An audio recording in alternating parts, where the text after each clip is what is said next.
Coming up on this week's Waiver Watch, episode 43, we will cover 3 topics.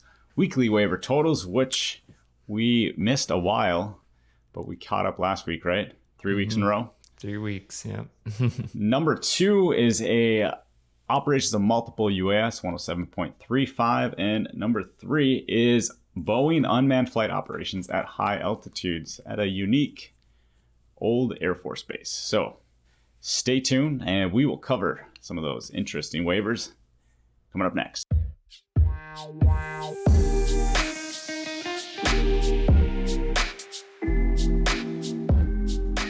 Welcome back to Waiver Watch. We are on episode 43, almost to 50. It's going to be a milestone when we get to 50. I think that's quite a few episodes, Jakey, don't you think? It's a lot, yeah. Just about a year's worth. Just about a year's. Actually, we've only taken like 2-3 weeks off at most throughout the full year? Yeah, maybe 3. Yeah. So not that many. Yeah. So anyways, episode 43, and of course we will always hit you with the weekly waiver totals. Jakey, let us know what's up. All right. So we had 15 waivers approved last week. Whoa. Settled down, huh? Yeah, kind of low numbers. It's just been really inconsistent lately. Had some good weeks, some bad weeks. I don't know. I think things are kind of slowing down a little bit, though. The night waivers are being approved pretty quickly these days. And so maybe the queue is just a little shorter than usual. But anyways, we had 13 night waivers and one 107.35 simultaneous operation of multiple small UAS and one 107.51 Bravo high altitude. That's it. Even with the 15 waivers, though, I do actually kind of like the number 2 item coming up here with the 107.35. It's quite interesting. So, like you said, kind of a bummer week. It's been kind of bummer months for waiver approvals. But let's just jump right into number 2 here and get some excitement here. So help me if I'm mispronouncing this, Jakey. Maybe you know how to say it, but Anduril. That's the silent U.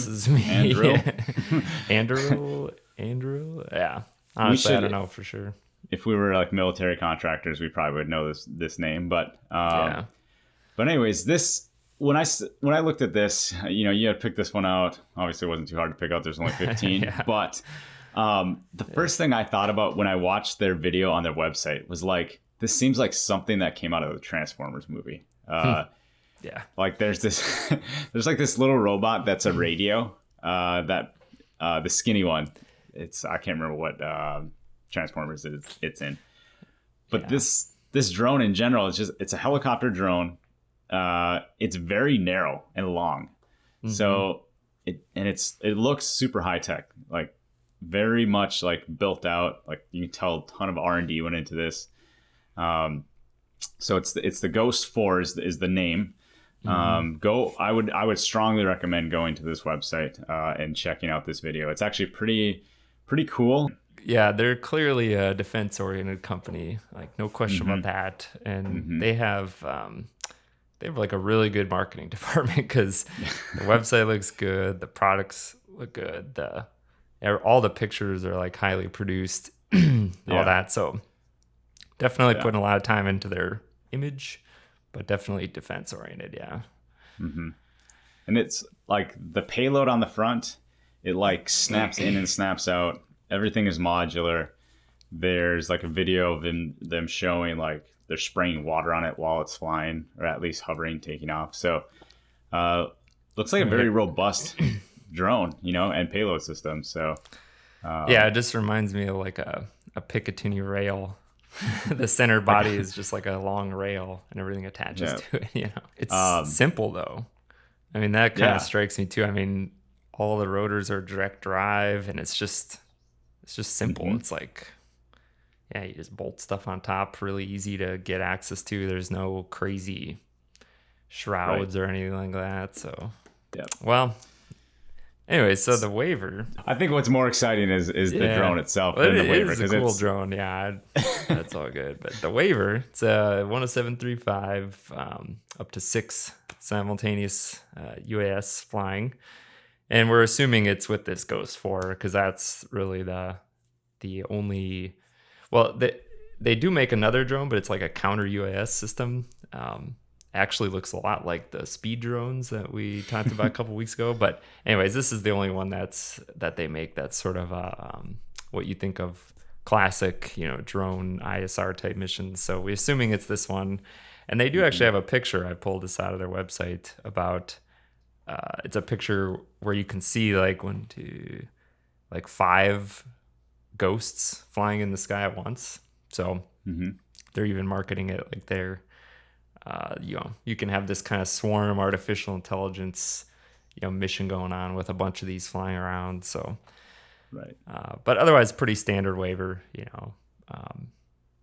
Got to clear the area. Got to use a VO. Got to ensure that one doesn't interfere with the other, and so on. It's pretty standard as far as 10735s go.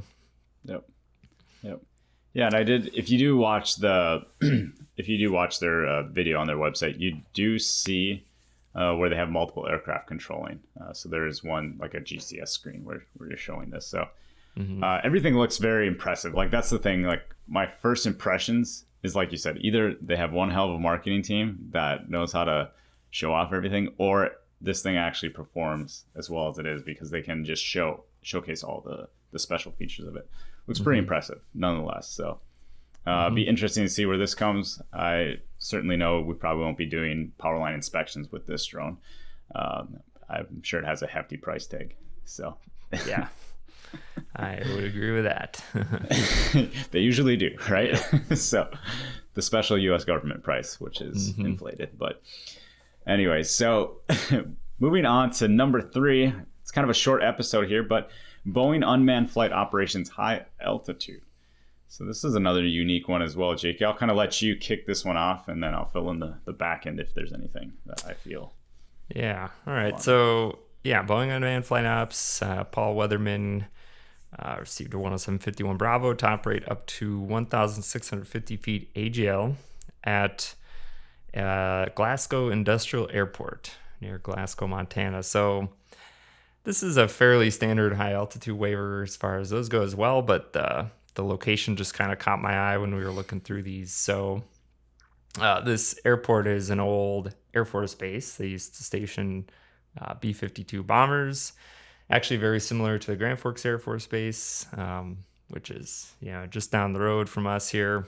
So that's kind of what caught my eye too. So huge runway. They have this like alert pad as well. They call it the Christmas tree on one end, where they would basically station like B-52s that would be ready to launch, immediately. And they store, the flight crew would just like live right there on the pads for, days at a time, just in case. So just kind of cool. But once the Air Force moved out, the Boeing basically moved in and used that nice long runway for some of their flight testing, like 777s, and now some unmanned aircraft operations. So just kind of a neat airport, I guess, that Boeing does testing at. But yeah, what do you think about that, Brent? No, I think they're straightforward 10751Bs. They're relatively easier to get. You just have to have your con ops written out in your safety case. But yeah, I mean, considering we only had 15 waivers, 2 of them of which had some sort of like interesting twist to them. So yeah, I mean, not a whole lot to talk about that, right? We don't really know what they're testing.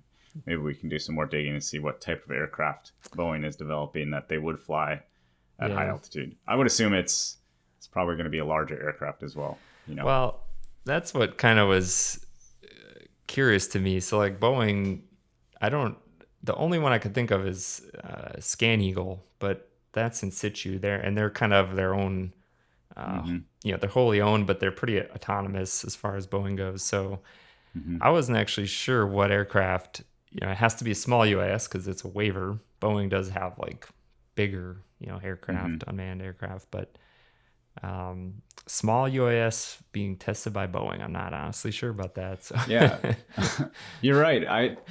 I should have thought you said it's a 107 waiver. It has to be under 55 pounds, yeah, right? right. So, well, what would you assume it's a fixed wing, or would you assume it's rotor? What would you guess? I would guess it's VTOL, but whether it's fixed wing or not is probably a big question. But Right. I don't know. I mean, it could be like Scan Eagle, I guess, if Boeing is, testing on behalf of in situ or something like that. But I mean, Boeing is making like that loyal wingman stuff, but those are big. I mean, those are like real jets, so that's Yeah. So I don't know. Actually, I did try and do some digging, and there really is not much out there about Boeing unmanned aircraft. So we'll see. Yeah. So either way, kind of a short week, quick week. It'd be nice to see the waiver total start jumping back up again. I don't know. We do have IPP that will be wrapping up here shortly. I know there's probably a lot of busy individuals kind of closing out all their things that they need to get done before the IPP, the things that were promised. So maybe that's, I don't know. COVID certainly doesn't help either, but yeah. No, I would agree. We're going to see something in the next month. The FAA did just release their policy memo on UAS type cert. So that's like a formal path now for them, 2117 Bravo. Yep. I think there's going to be some airworthiness issue papers, hitting the register quick for guys like Matternet, maybe some others, right? But probably might see some type cert work, by the end of October here. So could be an exciting month here in next coming weeks. Absolutely. So that does it for this week's episode 43 of Waiver Watch. As always, stay tuned till next time and take care. Fly safe.